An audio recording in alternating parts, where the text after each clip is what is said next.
Si Janine Gutierrez ay pumunta ng Italy para sa Fantosmia screening sa Venice Film Fest. Inamin ni Janine Gutierrez na nalulula pa rin siya sa kagalakan matapos mabigyan ng pagkakataong purihin ang Venice Film Festival bilang isa sa mga miyembro ng cast ng pelikulang Fantosmia na may kinalaman sa post-traumatic stress disorder (PTSD).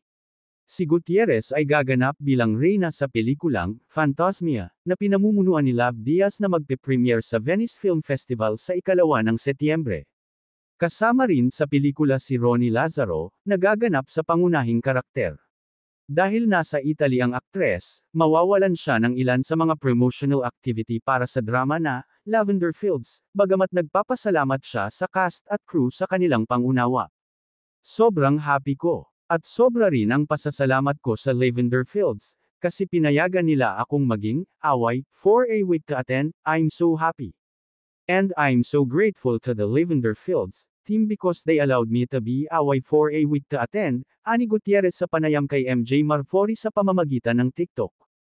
Ibinahagi ni Gutierrez na ang Fantosmia ay kinuna noong Disyembre ng nakaraang taon, at idinagdag na ito ang kanyang unang pagkakataon na makatrabaho si Lazaro.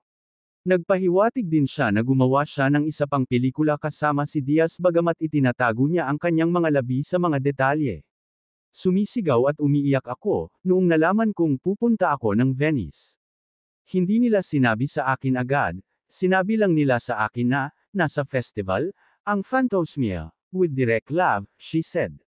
We filmed this noong December 2023, and January 2024, this stars Ronnie Lazaro and I haven't worked with him. I was screaming and crying nang malaman kong papunta na ako sa Venice.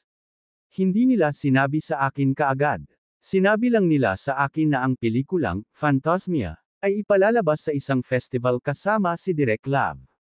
Kinunan namin ito noong Disyembre taong 2023 at Enero taong 2024, ito ay pinagbidahan namin ni Ronnie Lazaro na hindi pa siya nakakatrabaho.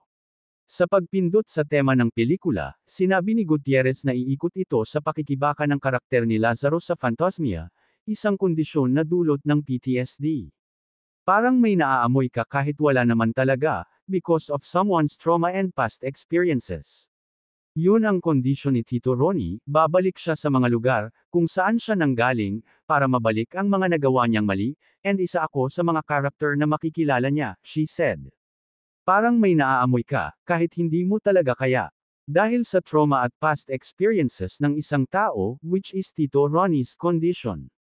Babalik siya sa mga lugar na naging parte niya sa past niya to recall his past mistakes. Ako ang magiging isa sa mga karakter na makikilala niya. Sa kanyang Instagram story noong Miyerkules ika-28 ng Agosto, ibinahagi ni Gutierrez ang larawan ng eroplanong paparating sa Venice sa pamamagitan ng isang monitor, na nagsabing ito ang kanyang unang pagkakataon na bumisita sa Italia.